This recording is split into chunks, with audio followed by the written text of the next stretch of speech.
Bien, mis hermanos, vamos a abrir la palabra del Señor en el libro de los Hechos, en la serie expositiva de este libro que estamos llevando.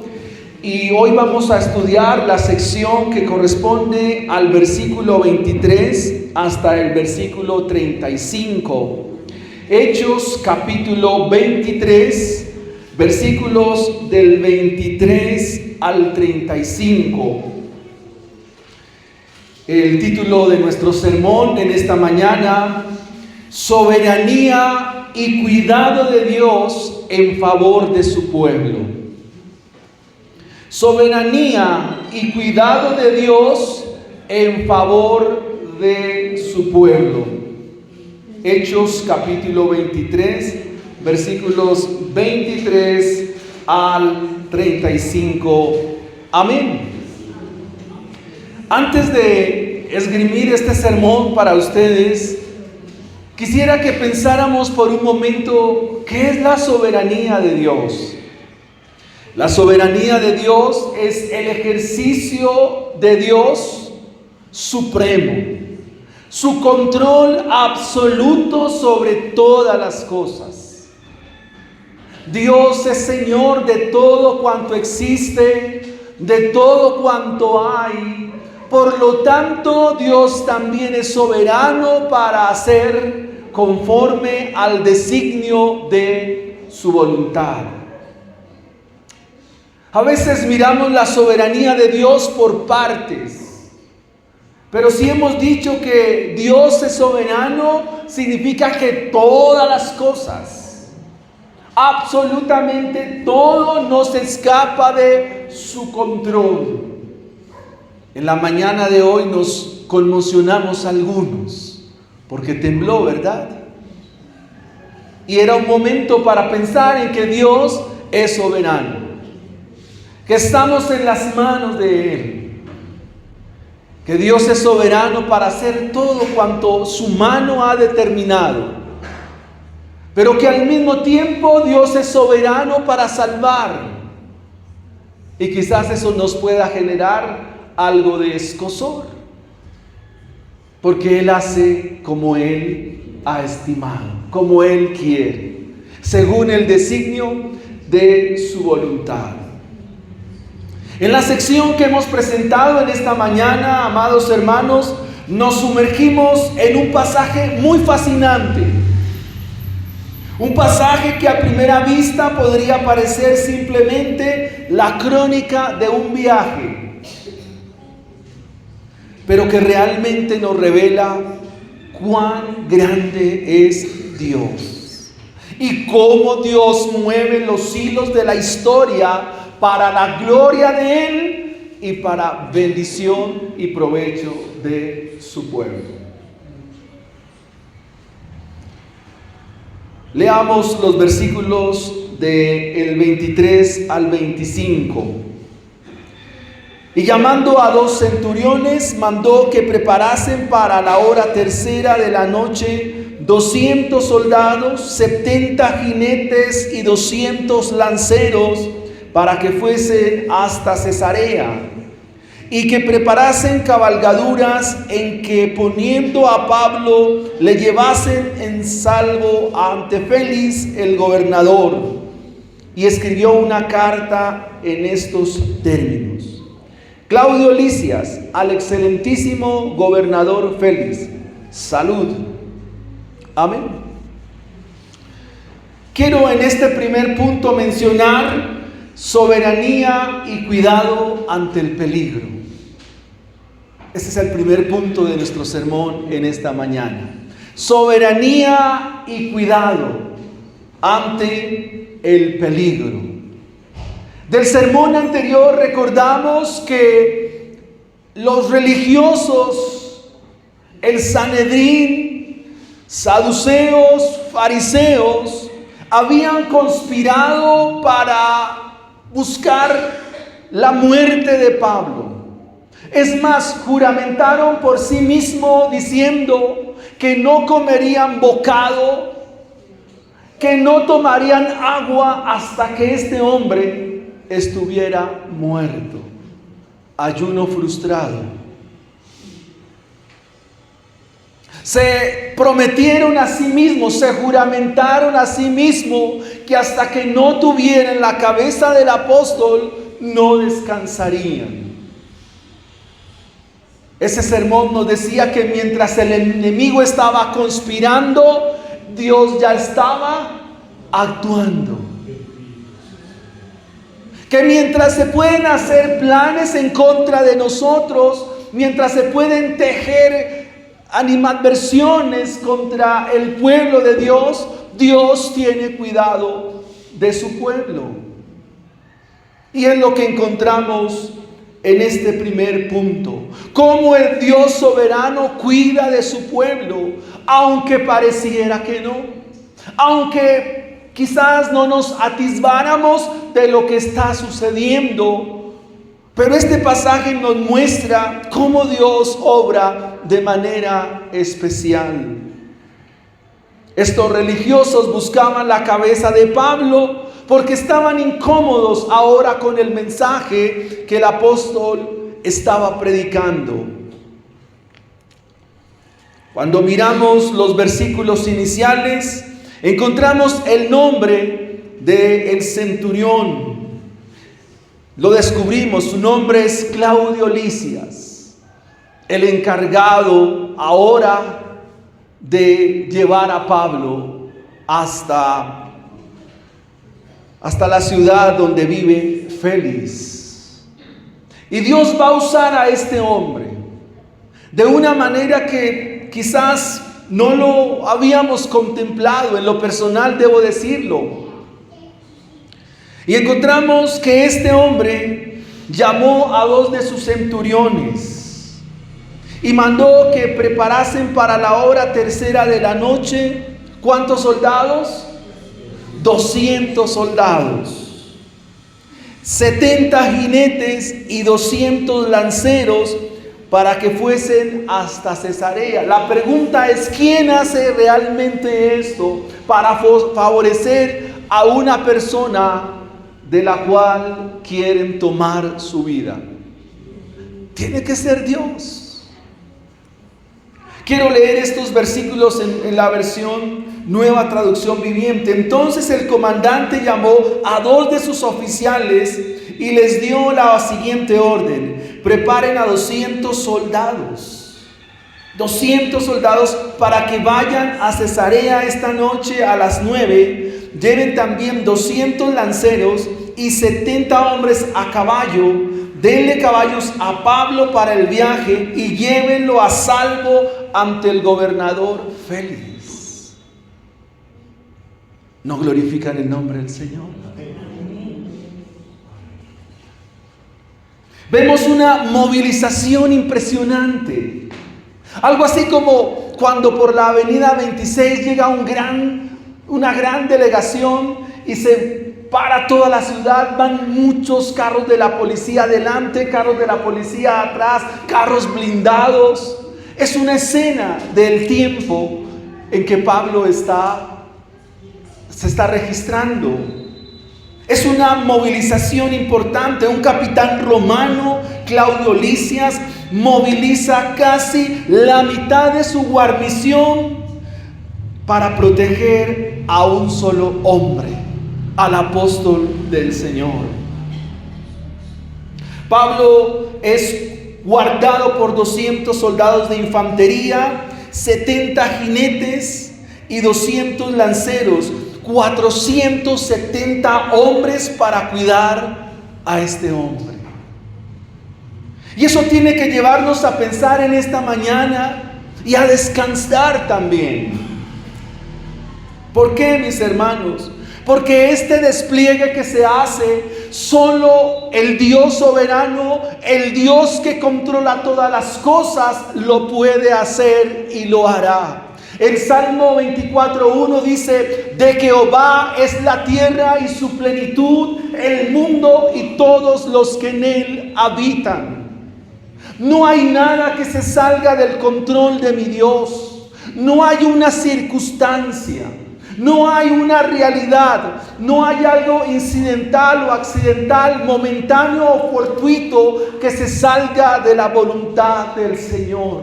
Todo Él lo ha determinado. Todo Él lo ha establecido de antemano para gloria misma de Él y para bendición y provecho de su pueblo.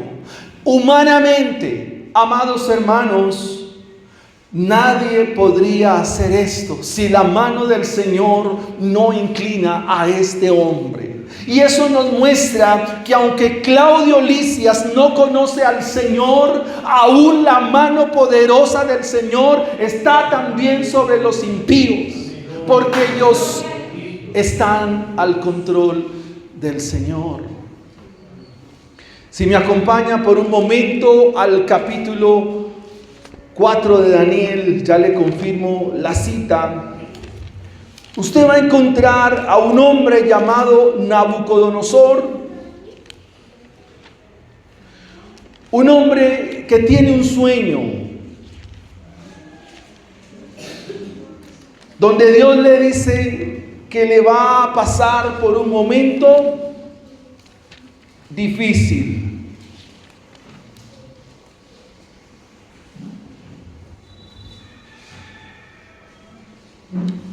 Dios le muestra a Nabucodonosor, pero se le olvida el sueño, pero está Daniel en Babilonia, y Daniel viene y le dice qué es lo que le va a pasar. Nabucodonosor es llevado a que coma pasto como las bestias, se le crecen las uñas, se le crece todo. Y después de ese proceso de estar durmiendo como un indigente, y después de que Dios obra en ese proceso, este hombre dice lo siguiente. Daniel capítulo 4, versículos 34 en adelante. Preste atención. Dice Nabucodonosor, ya volviendo en sí: mas al fin del tiempo, yo Nabucodonosor alcé mis ojos al cielo. Bueno me es haber sido humillado para entender al Señor, dice el salmista. Nabucodonosor alza sus ojos ¿a dónde? Al cielo. Y mi razón me fue devuelta. Y bendije al Altísimo, alabé y glorifiqué al que vive para siempre. Mire esto, cuyo dominio es siempre eterno. La palabra es sempiterno. Y su reino por todas las edades. Ese es un teólogo el que está hablando ahí. Todos los habitantes de la tierra son considerados como nada. Y Él hace según la voluntad en el ejército del cielo y en los habitantes de la tierra, óigase bien, y no hay quien detenga su mano y le diga, ¿qué haces? Amén. Es un hombre que entiende la soberanía de Dios. Ahora pregunto, ¿usted entiende la soberanía de Dios? ¿Entendemos? Y quisiera mirar una historia del Antiguo Testamento, porque este tema de la soberanía de Dios no es aquí, está en toda la Escritura, es recurrente. Por eso es una doctrina medular del Evangelio. Pensemos en la historia de José. ¿La recuerdan, niños? La historia de José. José es vendido ¿por quién? Por sus hermanos. Luego arrojado a la cárcel por una falsa acusación de la esposa de Potifar. ¿Qué entendía José en ese momento? Que hay un plan de parte del Señor. El texto dice, y Jehová estaba con José. Y él entiende que es Dios quien está llevando los hilos de la historia. Y que apenas José es un instrumento para ese propósito. ¿Y cuál es el propósito? Era salvar a su pueblo Israel. Había de venir una gran hambruna. ¿Recuerdan el sueño del faraón? Dios obra sueño en faraón. sueña 7 vacas gordas y 7 vacas flacas, y de repente las flacas se comen las gordas y el faraón queda consternado. Pero hay un hombre de Dios que entiende el plan soberano del Señor, porque de esa manera Israel desciende a Egipto, dice Génesis 49 y 48, para que el pueblo sea guardado en Egipto. Y después de 400 años salir. ¿Dónde está eso? En Génesis 15. Vemos el plan soberano del Señor. Así que esta misma historia nos está presentando la misma perspectiva, el mismo principio de Dios. Yo soy soberano, dice el Señor, y actúo sobre todos por igual. ¿Cómo podemos entonces aplicar esta enseñanza? Pensemos, hermanos, o piense por favor en algún momento la situación que ha vivido. Peligros, incertidumbre, oposición, dificultades, enfermedad, escasez, soledad.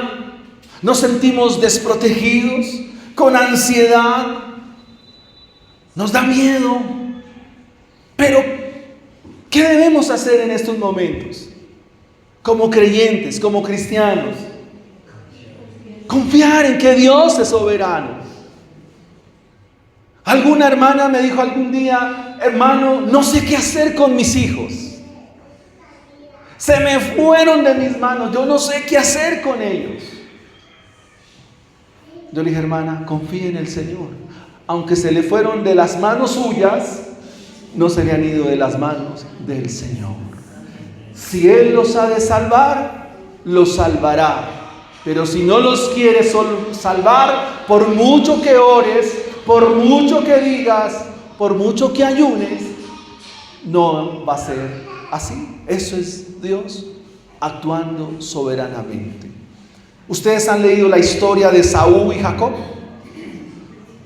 ¿Cómo estaba Rebeca, la esposa de Isaac? Estaba abrumada en su corazón. Estaba diciendo: ¿para qué quiero la vida? Le estaba diciendo a Dios: tengo un problema aquí en mi vientre. Tenía 2 mellizos y los 2 peleaban entre sí. ¿Y qué le dice el Señor? Uno me honrará, el otro no. Y eso Pablo lo va a hablar en el capítulo 9 de la carta a los Romanos, cuando dice: a Jacob amé, pero a Esaú aborrecí. Y ese pasaje dice: altercarás tú con Dios, dirás a Dios: injusto, ¿qué haces? Y el apóstol respondiendo dice: ¿quién eres tú, oh hombre, para que alterques contra Dios? ¿Acaso dirá el barro al alfarero: ¿por qué me haces así? Hombres y mujeres de barro. El barro nos muestra quiénes somos. El barro dice cuál es nuestra realidad humana, tan chiquitica, tan diminuta, tan sencilla. Pero a pesar de ello, Dios cuida soberanamente de su pueblo. Dios sabe cuidarte. Dios sabe protegerte. Aunque dejes de orar, aunque quizás usted pueda decir: pero no he venido a la iglesia. A pesar de eso, si eres hijo de Dios, Dios tiene un plan y un propósito contigo. El propósito es que Pablo debe ir a Roma y nadie frustrará el plan del Señor. Por eso mueve a este hombre, a Claudio Lisias, a que despliegue 470 hombres para que el apóstol Pablo vaya sano y salvo y se cumpla el propósito de Dios. Dios cumplirá el propósito. Y los propósitos de Dios son inmutables, no cambian. Porque yo, Jehová, no cambio. Toda buena dádiva, todo don perfecto viene del Padre de las luces, en el cual no hay mudanza ni sombra de variación. Lo que Dios ha dicho se hará. Pésele a quien le pese, duélale a quien le duela. Amén. Es Dios soberano. Dios es Señor de la historia. Dios es Señor de toda ciencia. Dios es Señor de todo arte. Dios es Señor de toda sociedad. Dios es Dios eternamente y para siempre. Es el Dios soberano que también hoy hace presencia de manera especial con su pueblo. Amén. Veamos nuestro segundo punto del sermón en esta mañana. Hemos visto la soberanía y cuidado de Dios ante el peligro. De los versículos 26 al versículo 30 vamos a ver la soberanía y cuidado de Dios ante la autoridad. Soberanía y cuidado de Dios ante la autoridad. Leamos versículos 26 al 30. Entonces sobrevino de repente estoy en Hechos 16. Dios es soberano, hermanos. Bien, versículos 26 al 30. Claudio Lisias al excelentísimo gobernador Félix. Así se saludaban entre los gobernadores romanos. A este hombre Pablo, ahora le está escribiendo la carta, a este hombre Pablo, aprendido por los judíos y que iban ellos a matar, lo libré yo. ¿Quién lo libró? Dios. ¿Pero qué dijo él? Yo lo libré. Acudiendo con la tropa, habiendo sabido que era ciudadano romano, y queriendo saber la causa por qué le acusaban, le llevé al concilio de ellos. Y hallé que ellos le acusaban por cuestiones de la ley de ellos, pero que ningún delito tenía digno de muerte o de prisión. Pero al ser avisado de acechanzas que los judíos habían tenido contra este hombre, al punto le he enviado a ti, intimando también a los acusadores que traen delante de ti lo que tengan contra él. Pásalo bien. ¿Cómo se escribe una carta? ¿No? Hay un WhatsApp de Claudio Lisias a Félix. Postdata. Buen día, pásela bien. Le contó lo que había pasado en Jerusalén, qué iban a hacer con Pablo y cómo él lo libró. Qué jactancioso, ¿no? Muy bien, hermanos. El capitán Claudio Lisias escribe una carta al gobernador Félix. Y en ella leemos que Claudio Lisias al excelentísimo gobernador Félix lo saluda y le dice que ese hombre fue aprehendido por los judíos y que estaba a punto de ser muerto por ellos. Lo libra de las garras de los judíos, del Sanedrín, y ahora va para Roma. Para Cesarea. Va para allí y lo cuida y lo guarda. ¿Qué podemos pensar aquí? Que Dios está actuando soberanamente. ¿Qué podemos pensar aquí? Que Dios está hilando la historia, sigue hilando la historia. Lisias presenta una versión clara y veraz de los hechos. No exagera ni tampoco miente. Dice que él realmente no encontró un delito que ocasionara que Pablo fuera llevado a la muerte o a la cárcel. Dice, no hay delito en ellos. Solo por cuestiones de ellos es que armaron tal turba, tal conflicto. Y reconoce que Pablo, al ser ciudadano romano, tiene unos derechos. Y eso tiene que ver mucho también con nosotros. Porque parte del plan soberano del Señor es que como iglesia y como miembros de un Estado colombiano, de una sociedad, hay unos derechos sobre los ciudadanos de este país. Y la Constitución ampara de alguna manera esos derechos.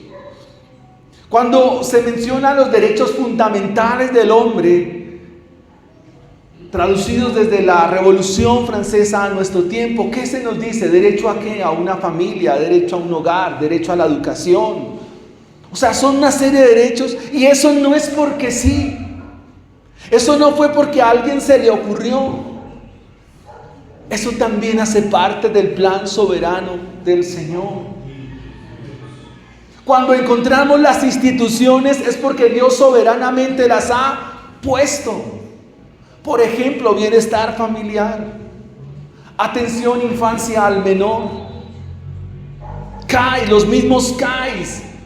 Todo esto que se da a pesar de lo que vivimos como país y como nación, a pesar de la realidad que vivimos, todo es puesto por Dios. Y aquí el Señor está usando a este hombre, a Claudio Lisias y ahora a Félix, para decir, este hombre como ciudadano tiene unos derechos y son puestos por Dios. Y quisiera que consideráramos esto a la luz de nuestra realidad como cristianos. Hay una serie de elementos que están en favor nuestro, pero no por la misma autoridad, sino porque Dios así lo ha dispuesto. No porque al gobernante o al edil o al alcalde local se les haya ocurrido. No, realmente es porque Dios así lo ha dispuesto. Somos muy propensos a pensar como que Dios solo se mueve aquí en la iglesia, como que solo Dios se mueve en el pueblo cristiano y como que lo demás lo descontamos. No es así, mis hermanos. Dios actúa en todo, porque Él es Señor de todas las cosas. Consideremos la transparencia y la verdad en nuestra propia era, donde la desinformación, las noticias falsas, lo que llamarían los fake news, son tan prevalentes en un tribunal, en una discusión importante. Claudio Lisias sabe que lo que se levantó contra Pablo fue un falso testimonio. Se levantó algo que no tenía nada que ver, pero aprovecharon de esto ¿para qué? Para golpearlo y luego introducirlo allí en la guarnición romana y que estuviera preso por algunos días. Pero el Dios del cielo está ahí con él. El Dios que vive y reina para siempre estaba con sus siervos y está usando la autoridad para sus fines y sus propósitos. Dios usa también las mismas cosas para su gloria y su poder. Quiero presentar un ejemplo de un muchacho hace unos 21 años atrás. Este muchacho estaba en Curumaní, Cesar, los que conocen por allá, en una iglesia cristiana, siendo un joven. Hoy no está tan joven. Y este muchacho le dieron un almuerzo, mejor dicho, que quedó hasta... Pero cuando llegó a la flota de transportes para salir a la ciudad de Bucaramanga, le entró un hambre, le entró un afán por comer que ustedes no se imaginan. Allá había al frente unos patacones, una carne, un arroz, limonada, una sopa de cuchuco. Ahorita hay cooperativa, hermanos. Y no se aguantó este muchacho. Listo, pues se sentó, dejó la maleta, pero en el mismo momento que dejó la maleta, la flota se fue y lo dejó. Hermanos, esa flota más adelante se volcó. Y el muchacho era yo.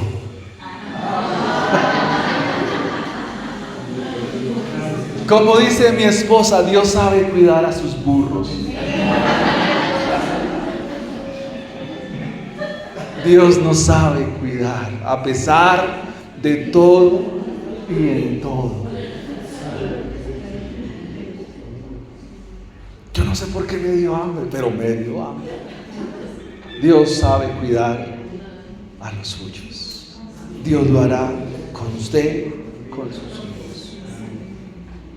Hay cosas que en nuestros pensamientos nos generan desesperanza, hermanos. Y como padres, hermanos, eso es algo que está en mí y está en ustedes. Quisiéramos estar con nuestros hijos, ¿cuándo? Siempre, hermanos. Es más, llega un momento en que no quisiéramos que nuestros hijos se fueran. Y quisiéramos tenerlos siempre. Y un día pensando, ¿qué será? Me quedé mirando la chiquitina y ¿qué será la vida de mi hija cuando yo no esté? ¿Qué va a ser de mi hija? Bueno, Dios sabrá qué hacer con ella. Esa misma reflexión la hizo David cuando dijo: joven fui y envejecido, y no he visto justo desamparado, ni su descendencia que mendigue pan. Ustedes han visto que el Señor, ¿cómo se le presenta a Moisés? Yo soy el Dios de Abraham, el Dios de Isaac, el Dios de Jacob. Y bueno, ¿y Dios por qué le recuerda eso a Moisés? Porque es un Dios que sabe caminar con su pueblo. Lo que le está diciendo es: así como estuve con Abraham, así como estuve con Isaac, así como estuve con Jacob, así como estuve con ellos, yo estoy también contigo, Moisés. Es un Dios que acompaña a su pueblo. Es un Dios que cuida permanentemente a su pueblo y usa lo que tenga que usar, hará lo que Él ha determinado. Y si dentro de esas cosas están las autoridades, lo hará. Y aquí tenemos un claro ejemplo. Dos paganos. Cuando miramos la historia de Claudio Lisias, le gustaba por ahí salir a darse sus vuelticas.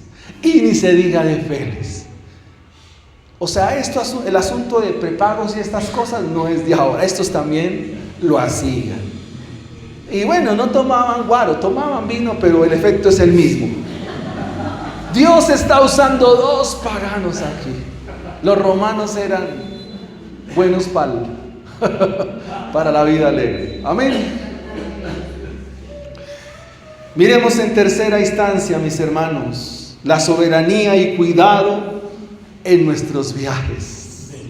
Cada vez que un hermano llama y dice: hermano, me voy a poner al hermano Sido aquí en problemas. Me voy para Miraflores, voy acá.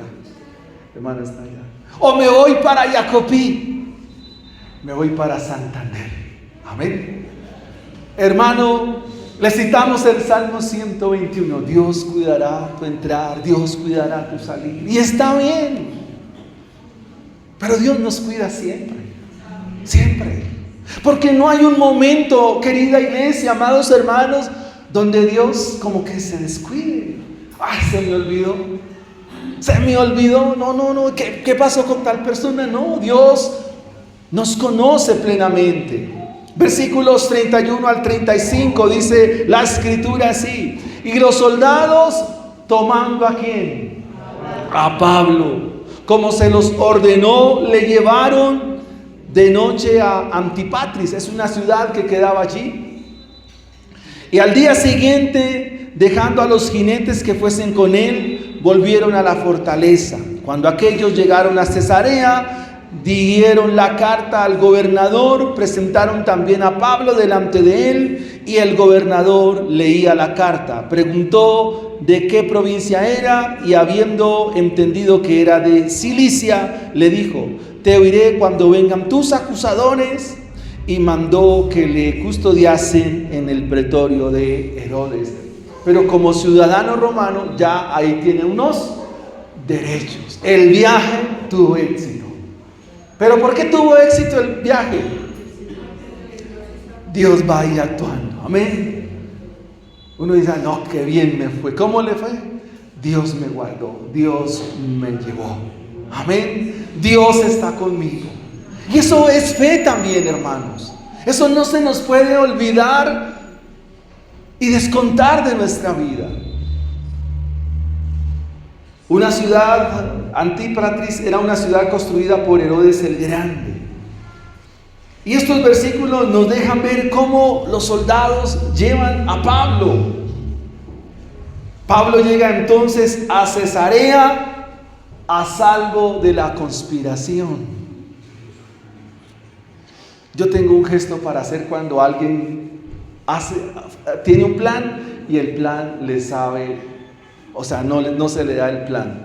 ¿Saben cuál gesto es?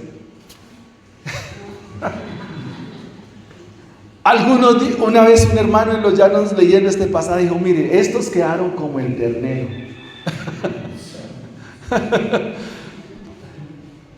¿Por qué? Porque así obra Dios, hermanos. Llegó a salvo de la conspiración, ellos tramando allí, es que en el pasaje anterior que expuso mi hermano Henry, le dijeron a Claudio: mire, dígale que mañana cítelo porque quedó algo que no sabíamos, cítelo. Y ahí aprovechamos y lleve. Y estaba el sobrino de Pablo y fue y le avisan: no, lo que pasa es que están buscando esa excusa para matarlo. Pero ahora Pablo ya está en Cesarea, salvo.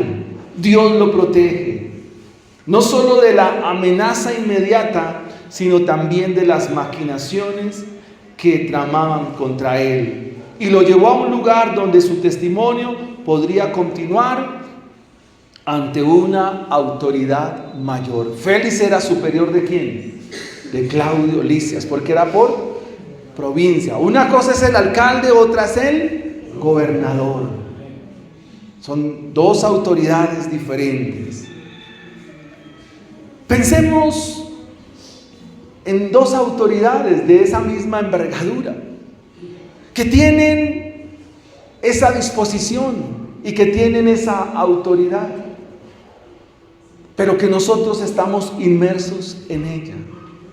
Igual, Dios sigue obrando, Dios sigue mostrando su poder.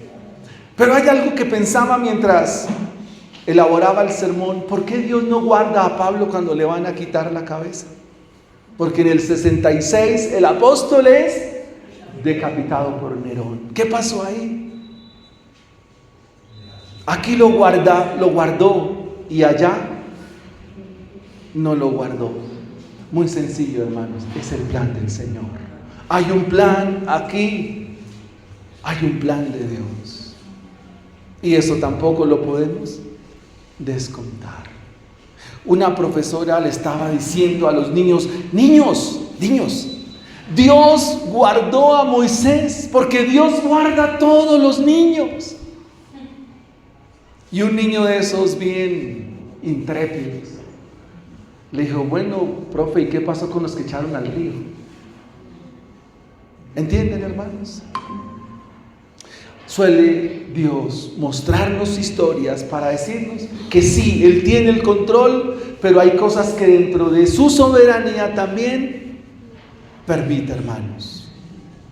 Y sigue siendo para la gloria de Él, sigue siendo para bendición y provecho de su pueblo. ¿Cómo nuestra vida puede entender esto, amados hermanos? Tenemos viajes. ¿Cuántos salen todos los días de ustedes a sus labores, a sus trabajos, a sus quehaceres y tareas? Pero hay momentos donde se van y es probable que tampoco vuelvan. ¿Deja de Dios ser soberano por eso? No, para nada, hermanos. Pero Dios sigue siendo Dios y algún propósito ha de tener. Tenemos obstáculos, tenemos situaciones, pero Dios está siempre con su pueblo. Dios siempre está con nosotros. Dios nos protege para sus propósitos, para sus planes. Y Dios nos usa para el tiempo donde nos ha correspondido vivir. La protección de Pablo no fue un fin en sí misma, fue para que pudiera continuar su ministerio. Recuerden que en Roma hay creyentes, bueno, todavía no, están en el plan de Dios, pero se requiere que les prediquen. Porque Dios no solo ha determinado quiénes son los que han de ser salvos, sino que también dispuso el medio para ser salvos, y el medio es la predicación. El viaje de Pablo terminará en Roma y de esta manera el apóstol será llevado. Hay un plan del Señor. En la casa de César hay personas que van a escuchar el evangelio y se van a convertir. ¿Cuántas veces nosotros nos pasan cosas? Y es que Dios hace, hermanos, se sorprende uno. En cierta ocasión comenzamos a entregar tratados y la persona que recibió el tratado lo leyó y lo botó. Pero otro que venía detrás cogió el tratado, lo leyó y ese fue el que llegó a la iglesia. ¿Usted entiende eso? Lo ideal es que el que lo leyó de primeras hubiera venido a la iglesia, pero no, este lo botó y el otro lo recogió y ese sí llegó a la congregación. Esos son los planes de Dios. Esos son los propósitos de Dios. ¿Cómo aplicar entonces la soberanía del Señor? Bueno, Dios está al control de todas las cosas. Es probable que nos llegue una enfermedad que no esperábamos. ¿Cómo la vamos a afrontar? ¿Con desespero? ¿Con angustia? Mire lo que dice el Salmo 112, mis hermanos. Salmo 112, si lo tiene ahí a la mano.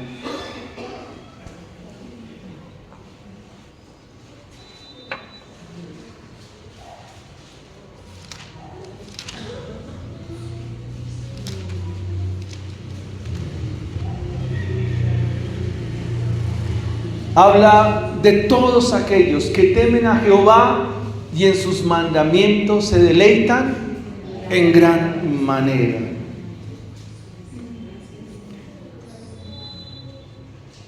Dice el versículo 7, yo lo tengo subrayado aquí en mi Biblia.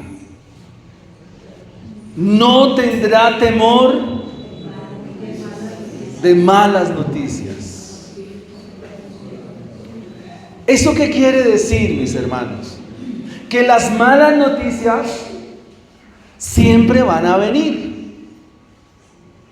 Pero quienes confían en el plan soberano del Señor no tienen temor de las malas noticias. Repito, hermanos, siempre van a venir noticias. Y hemos recibido noticias. Y nos llegan noticias que no quisiéramos escuchar. Pero siempre van a llegar malas noticias.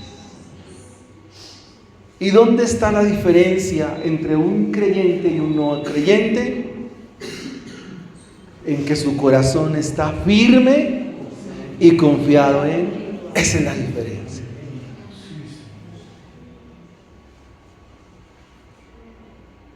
Recuerdo, hermanos, mi madre.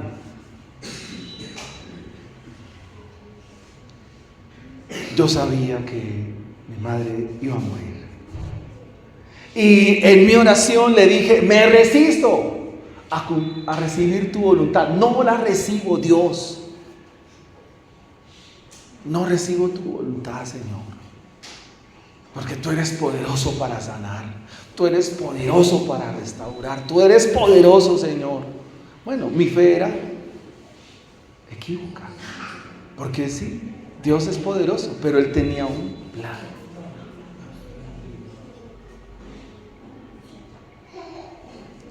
¿Qué quiero decir con esto, mis hermanos? Que esa era un momento que yo no quería. Por muchas razones. Mi madre tenía 40 años. Pero, mis hermanos, era el plan del Señor. Era algo que yo no quería oír y que aprendí a que siempre vienen cosas así, mis hermanos. Pero los hijos de Dios están firmes, confiados en el Señor. Porque mientras estemos en esta vida, van a venir las cosas que a veces no esperamos. El hombre y la mujer de Dios que temen al Señor y se deleitan en sus mandamientos, no tienen temor de malas noticias, porque su corazón está firme y confiado en Jehová. Y esa es la diferencia entre los que hemos creído y de los que no han creído. Partida de un hijo también hace parte del plan soberano del Señor. La pérdida de un hijo que duele mucho. La pérdida de un padre, de una madre. ¿Dónde está la diferencia? En la confianza que tenemos en nuestro Dios. Y la confianza viene por el conocimiento de Dios. ¿Y qué estamos conociendo hoy a través de esta historia? Que Dios es soberano. Eso nos hace descansar. Si vas al médico y le dice, hay que hacer esto, y uno se asusta, oh Señor, Dios, confío en ti, Señor. Si llega y le dice el jefe, pásate por la oficina, y dice, mira, no podemos continuar con tu trabajo laboral, estás despedido, ¿qué vas a hacer? Siga confiando en el Señor. Siga confiando. Siga confiando. Y termino con esto que el Señor Jesucristo nos enseña en el capítulo 6 del Sermón del Monte. Y quisiera que lo leyéramos para ir a la cena del Señor. Póngase sobre sus pies, mis hermanos, y leamos Mateo capítulo 6. Por tanto os digo, no os afanéis por vuestra vida, ¿qué habéis de comer o qué habéis de beber? Ni por vuestro cuerpo, ¿qué habéis de vestir? ¿No es la vida más que el alimento y el cuerpo más que el vestido? Miren las aves de los cielos, que no siembran, ni ciegan, ni recogen en graneros, pero vuestro Padre Celestial las alimenta. ¿No valéis vosotros mucho más que ellas? ¿Y quién de vosotros, por mucho que se afane, podrá añadir a su estatura un codo más? Y por el vestido, ¿por qué os afanéis? Consideren los lirios del campo, cómo crecen, no trabajan, no hilan. Pero os digo que ni Salomón mismo, con toda su gloria, se vistió así como uno de ellos. Y si la hierba del campo, que hoy es y mañana se echa en el horno, Dios la viste así, ¿no hará mucho más a vosotros, hombres de poca fe? No os afanéis, pues diciendo, ¿qué comeremos? ¿O qué beberemos? ¿O qué vestiremos? Porque los gentiles buscan todas estas cosas, pero vuestro Padre Celestial sabe de que tenéis necesidad de estas cosas. Busquen primeramente el reino de Dios y su justicia, y todas las cosas os serán añadidas. Así que no os afanéis por el día de mañana, porque el día de mañana traerá su afán. Basta a cada día su propio mal. Amén. Bendicen el nombre de nuestro Dios. ¿Tiene usted un afán? ¿Tiene usted alguna ansiedad? Dios está al control de ello. Sigamos confiando. Pero una cosa sí es cierta, mis hermanos, y es que nadie puede confiar en quien no conoce. Este texto nos ha mostrado que Dios es soberano y que debo confiar en Él, porque Él tiene cuidado de ustedes, hermanos. Amén. La cena del Señor nos muestra una justicia mayor, que es la que debemos buscar. Una justicia. Busquen el reino de Dios y su justicia. ¿Y cuál es esa justicia? Nuestro Señor Jesucristo. Y si nos viste con su justicia, también una verdad del Evangelio. Un día todo esto pasará. Habrá cielos nuevos, habrá tierra nueva, y lo que fue ya no es. Y esto es un anticipo de lo que vendrá en aquel día. Por eso leímos: la multitud que estaba vestida de ropa blanca. Estaban vestidos de Cristo Jesús, cantando y adorando al Señor. ¿Quiere levantar sus manos conmigo a Dios en esta mañana?